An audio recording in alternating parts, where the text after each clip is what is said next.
Hello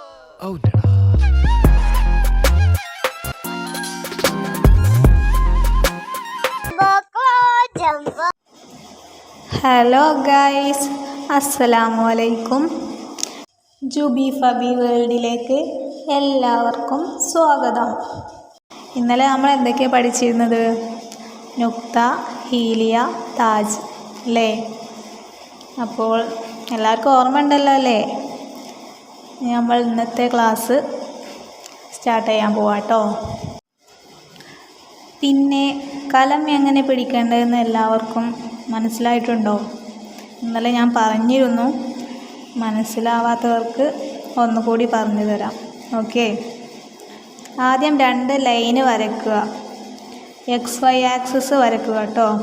നമ്മൾ ഗ്രാഫൊക്കെ വരയ്ക്കാൻ വേണ്ടിയിട്ട് വരയ്ക്കൂലേ, XY ആക്സിസ്, അത് വരയ്ക്കുക. എന്നിട്ട് അതിൻ്റെ സെൻറ്ററിൽ നിന്ന് ഒരു ലൈൻ വരയ്ക്കുക. എന്നിട്ട് നുക്ത വരയ്ക്കുക. ഇപ്പോൾ നമ്മൾ കലം പിടിക്കുന്നില്ലേ, ഇതുപോലെയാണ് കലം പിടിക്കേണ്ടത്. ഇപ്പോൾ മനസ്സിലായിട്ടുണ്ടാവുമെന്ന് വിചാരിക്കുന്നു. ഇനി നുക്ത എങ്ങനെ നമ്മൾ ബ, ത, സ ഒക്കെ എഴുതുമ്പോൾ എങ്ങനെയാണ് നുക്ത ഉപയോഗിക്കുന്നതെന്നാണ് കേട്ടോ പഠിക്കാൻ പോകുന്നത്. ആദ്യം വരച്ചതിൻ്റെ അറ്റത്ത് നിന്നാണ് രണ്ടാമത്തെ സ്റ്റാർട്ട് ചെയ്യേണ്ടത്. ഓക്കെ, പിന്നീട് 2 നുക്ത വരയ്ക്കുക. അതിൻ്റെ മുകൾ ഭാഗത്ത് സെൻറ്റർ ഭാഗത്തായിട്ടാണ് അടുത്ത നുക്ത വരേണ്ടത്. ഇതുപോലെ മനസ്സിലായോ? ആദ്യം 2 നുക്ത വരയ്ക്കുക, സെൻറ്ററിൽ ഒരു നുക്ത കൂടി വരയ്ക്കുക. ഒരു നുക്ത വരച്ചിട്ട് അതിൻ്റെ അറ്റത്തെ ഭാഗത്ത് നിന്നാണ് രണ്ടാമത്തെ നുക്ത സ്റ്റാർട്ട് ചെയ്യേണ്ടത്.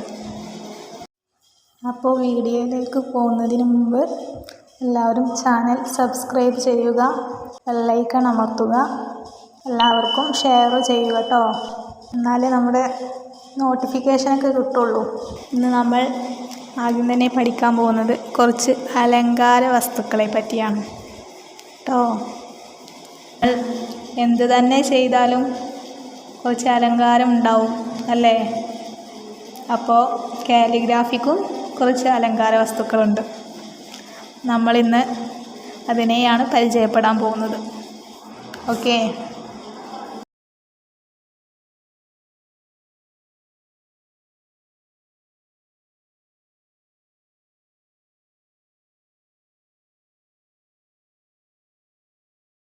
ഞാൻ ഒരുപാട് ചെയ്തു, പക്ഷേ ക്യാമറ ഓഫായി പോയിട്ടോ. ഒന്നുകൂടി പറഞ്ഞു തരാം. ആദ്യം ഒരു ലൈൻ വരയ്ക്കുക. എന്നിട്ട് ഇങ്ങനെ കട്ടി കുറഞ്ഞ ഇതിൽ നിന്നും കൂടിയ ഇങ്ങനെ വരുന്നു കേട്ടോ. കട്ടി ഇങ്ങനെ വരയ്ക്കുക.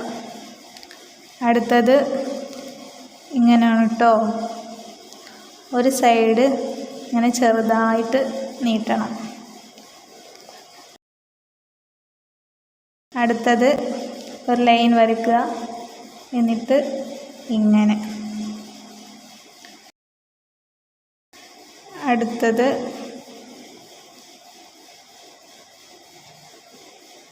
ഇതൊക്കെ ആയത്തുൽ കുർസിയൊക്കെ ചെയ്യുമ്പോൾ നിങ്ങൾ കണ്ടിട്ടുണ്ടാവും.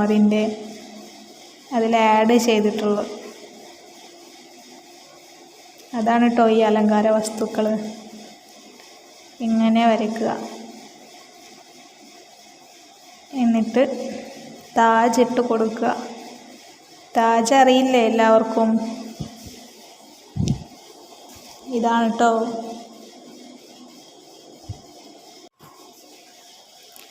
അടുത്തത് ഇത് വരച്ചിട്ട് താജ് വരയ്ക്കുക. ഇപ്പോൾ എന്തൊക്കെ പഠിച്ചു?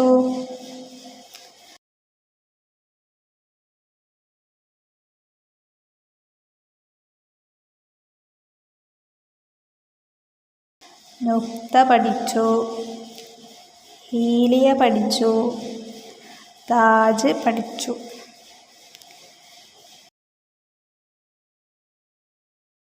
രണ്ട് നുക്ത വരയ്ക്കാൻ പഠിച്ചു.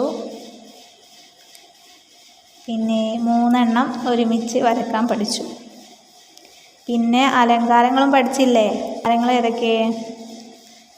ഫസ്റ്റ് ഇത്,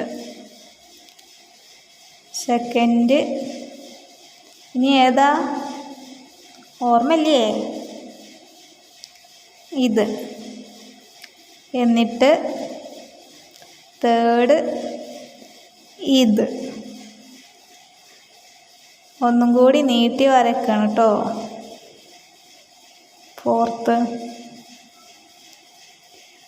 ഫിഫ്ത്ത് ഇത്, സിക്സ്ത്ത് ഇത്, സെവൻത്ത് ഇത്. ഇത് വരച്ചിട്ട് താജ് വരക്കുക. താജൊക്കെ ഓർമ്മയില്ലേ? ഇങ്ങനെ.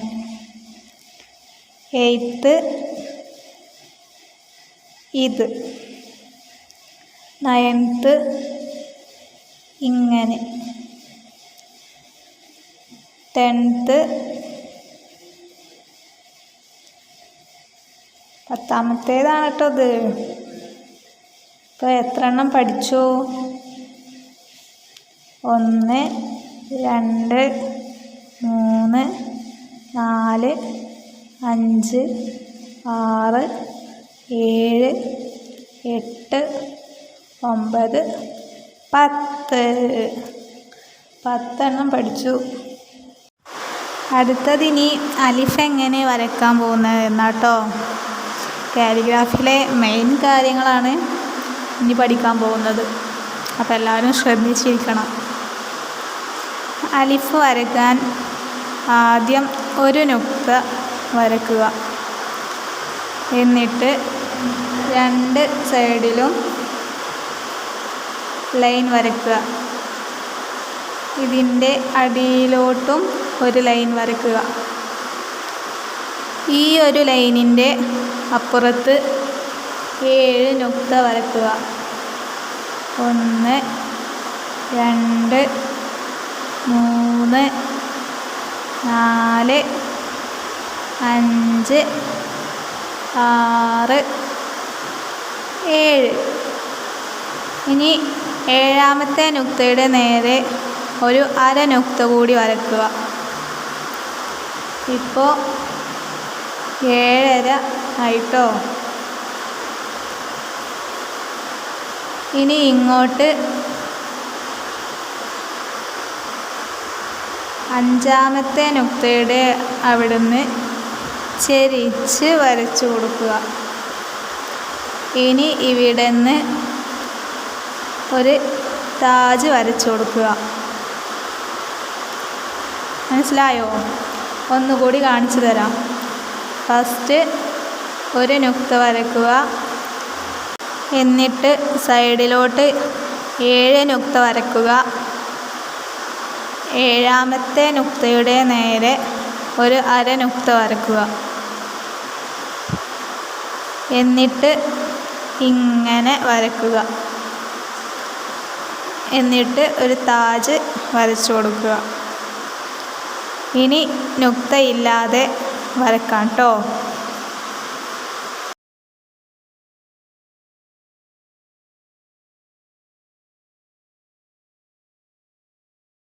അടുത്തതിനി ബാ ആണ് കേട്ടോ വരക്കാൻ പോകുന്നത്. ആദ്യം 3.5 നുക്ത വരക്കുക.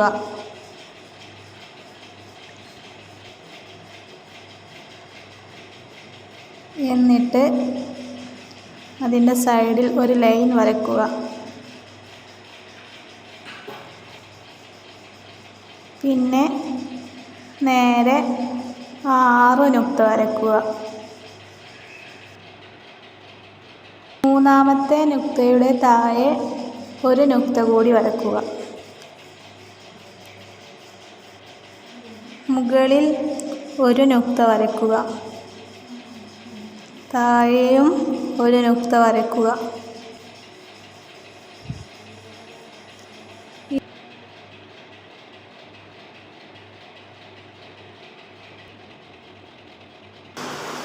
ഇങ്ങനെ വരച്ച് ഇങ്ങനെ കൊടുന്ന് കട്ടി കുറച്ചുകൊണ്ട് വരയ്ക്കുക.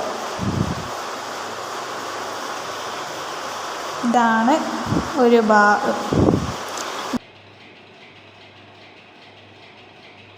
ഇതാണ് ബാ.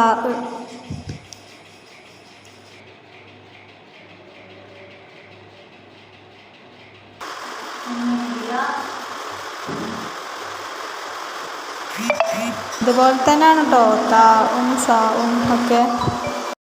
അലിഫിൻ്റെയും ബായിൻ്റെയും 2 ഫോട്ടോ ഇതിൽ ആഡ് ചെയ്യുന്നുണ്ട് കേട്ടോ. അപ്പോൾ ഇന്നത്തെ ക്ലാസ് ഇത്രയേ ഉള്ളൂ. എല്ലാവർക്കും മനസ്സിലായെന്ന് വിചാരിക്കുന്നു. നാളെ ഇനി ഇൻഷാ അല്ലാഹ് അടുത്ത ഭാഗം കൂടി പഠിപ്പിക്കാം കേട്ടോ.